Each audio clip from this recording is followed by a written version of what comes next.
The movie opens with a publisher named Eric Angstrom at a book fair. He announces the launch of the third volume of a novel series named Daedalus. It is a very popular series worldwide, and millions of people have been waiting for it eagerly. The scene then shifts to Portugal, where we meet a woman named Telma. Next, it moves to Denmark, where a woman named Helene is bidding farewell to her husband and children.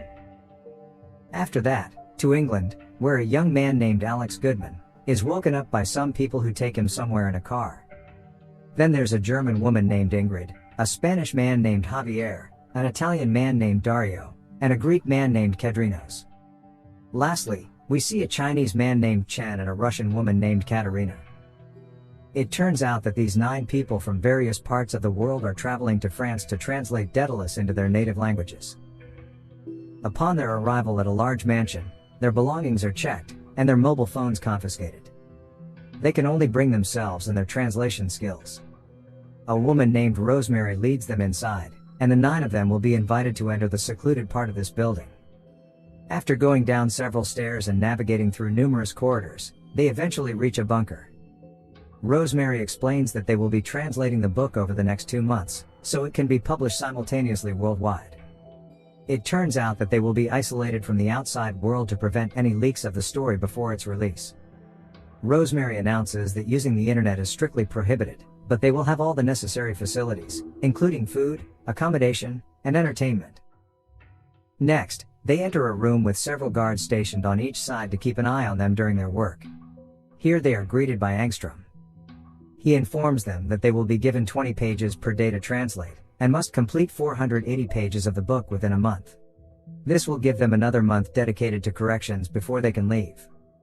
Angstrom then warns against any misbehavior during the translation process, emphasizing that it could endanger not only their careers, but also their lives.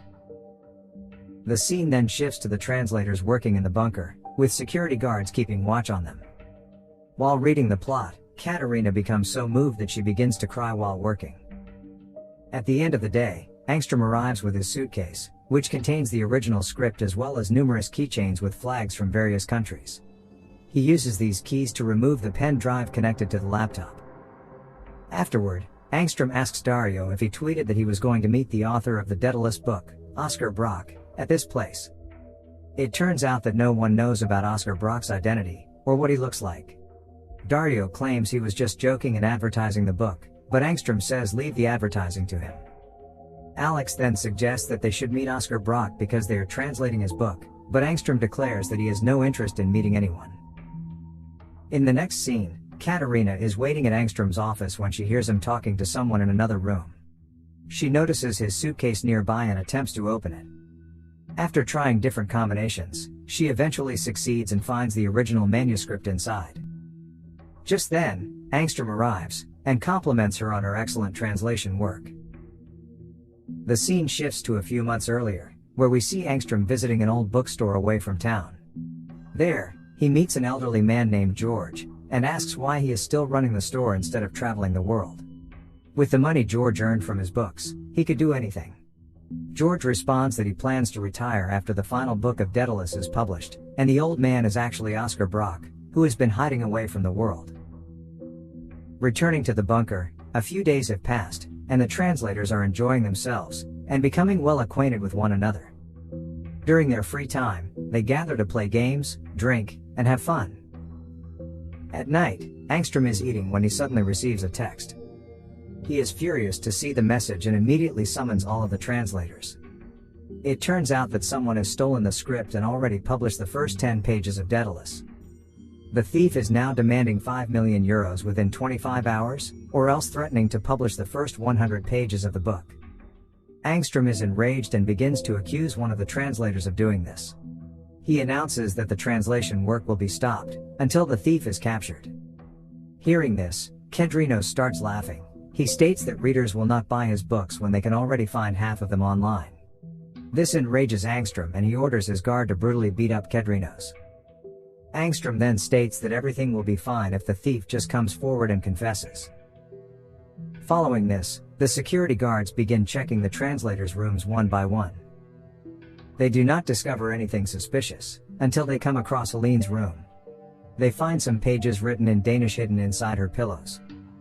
She tells Angstrom that this is not Daedalus, but her own novel, which she has been working on for 8 years. She explains that, because of her husband and children, she couldn't finish it in her regular life.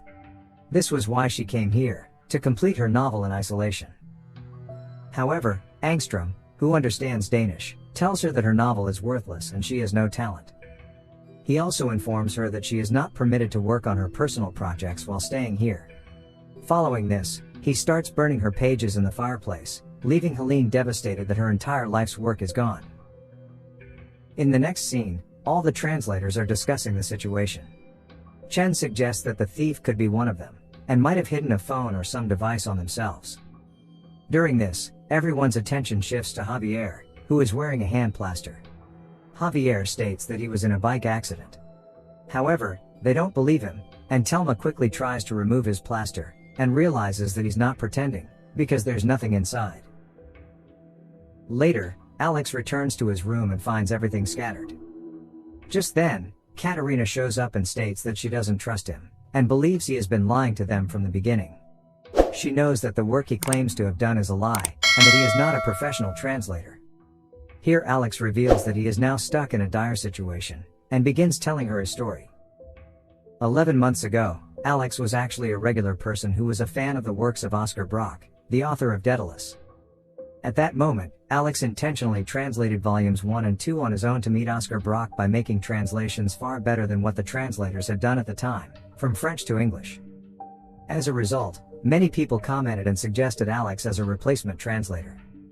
Right in front of Angstrom, Alex boldly claimed he could predict the first sentence of the 3rd volume of the Daedalus book. Angstrom was curious, and told Alex to write it down. Obviously, it couldn't be exactly the same, considering the book hadn't been released yet, but in fact what Alex wrote immediately stunned Angstrom. Alex explained that this happened because Alex saw the first sentences of the 1st and 2nd books, and put them together like math. Seeing this, Angstrom is impressed, and eventually decides to hire the young boy as their English translator. Alex is now worried that Angstrom is suspicious of him being a thief and leaking the story online. Upon hearing all this, Katerina also reveals that she almost stole the manuscript, but was interrupted by Angstrom. She admits that she just wanted to know the book's ending and had no other intentions. The next day, reports of 10 leaked pages from Daedalus spread widely in the news. Meanwhile, inside the bunker, Angstrom has gathered all the translators and is forcing them to strip. Suddenly, he receives another text from the thief, who threatens to release 100 pages of the book. The thief demands 21 million euros, this time within a 6-hour time frame. Frustrated, Angstrom declares that until the thief is found, they won't receive anything from him, and he locks them in the working room. Shortly after he leaves, the lights are suddenly turned off, causing the whole place to be dark. In the evening, the translators light some candles. Helene shares that when she was young, she dreamt of becoming a writer, but due to her marriage, she never got the chance to pursue her dreams. She explains that she came here to finish her novel, but now she's forgotten everything and can't write anymore. We then return to the flashback at the bookstore. Angstrom excitedly discusses with George how he has found the perfect spot to lock up the translators for the next 2 months. However, George shocks him by claiming that he doesn't want to work with him anymore. Angstrom offers to give him an extra $1 million, but the old man insists that it's not about the money. He explains that when he first met Angstrom, Angstrom was a humble publisher, but now he has become money-driven and greedy. The scene shifts to the bunker, where we see Dario carrying candles, and heading somewhere. To his surprise, he discovers that Helene has done the unthinkable using a rope. Angstrom also appears, and he believes that his words deeply affect her, leading to her despair. Just then, he receives a call from Rosemary, whom he had sent to London to cross-check on Alex. She tells him that she went to Alex's apartment, but found nothing there. Afterward, Helen's body is taken down, and everyone is overcome with sadness. Angstrom then begins to read another email, in which the thief claims to have already published 200 pages of the book. The thief is now demanding 80 million euros, and threatening to release the entire book. An enraged Angstrom begins pointing guns at everyone, and it is at this point that Alex finally admits that he is behind this. As a result, Alex is beaten until he struggles to breathe. Angstrom then asks Alex to tell him how to stop the leak, or else he will kill the others too, So Alex admits that all of this is done through automated systems on his computer, which is in London right now. Plus, Alex states that if Angstrom doesn't transfer the money, his computer will automatically publish the book on the internet. A desperate Angstrom then decides to shoot Katerina in the stomach. Alex is then forced to provide his real address, and Angstrom immediately calls Rosemary, instructing her to go there. She arrives at the location, and sees the laptop. However, alongside it, there is a picture of Angstrom yelling at her. Angstrom asks her to break the laptop, saying her shit servant life will change into a bright future if she manages to do this. It is at this point that Rosemary suddenly has a change of heart, and decides not to listen to her jerk boss anymore. She tells him to go to hell and hangs up the phone. Having no other option, Angstrom calls one of his business partners, and asks him to transfer 80 million euros to the given account. His partner obliges, and the money is successfully transferred. Just then, Angstrom receives another message, after which he throws away his phone in anger. Dario picks up the phone and finds out that, despite the money sent, the book is published anyway. Frustrated, Angstrom directly shoots at Alex.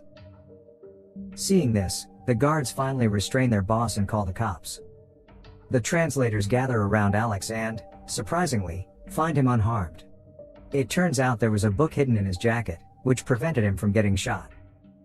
Not long after, Angstrom is arrested while Katerina is taken to the hospital. Katerina is being treated seriously, as she is entering a critical phase due to severe bleeding earlier. Upon seeing this, Alex decides to go to the police station. In jail, Angstrom asks where the 80 million euros are, but Alex remains silent. Angstrom then says that when they first met in London, Alex accurately predicted the first sentence of the third volume of the Daedalus book. That was before he stole the manuscript, so he asks how he did it. In response, Alex gets up and covers his microphone. He shockingly reveals that he wrote the novel, and that he is none other than Oscar Brock. Through a flashback, we see Alex's childhood, when he used to visit George's bookstore frequently. He used to help the old man around the place, and they were very close. His parents were divorced, and he found solace at the bookstore while hanging out with George. When Alex grew up and wrote Daedalus, it was George who encouraged him to publish it. Alex was very skeptical, as he had never thought of being an author. After the old man's insistence, he eventually agreed to publish the book, but asked George to pretend to be the author. Once he published 2 books, Alex became frustrated with Angstrom's greed, and his methods of advertising. When he discovered Angstrom's plans to recruit and lock translators in a bunker like animals, he snapped. So Alex requested that George cancel all deals with him, and find a new publisher. We then see that when Angstrom was announcing the 3rd book in front of the media, Alex was shocked because this wasn't supposed to happen. In the present, Alex reveals that he never stole the manuscript, and Alex didn't need to steal it since he is the author. The truth is that Angstrom has nothing to be stolen from. Alex discloses that he has already sent the 80 million euros back to Angstrom. If the police find this money in his account, he will be held responsible for orchestrating everything, and locking in and torturing his translators like animals for publicity.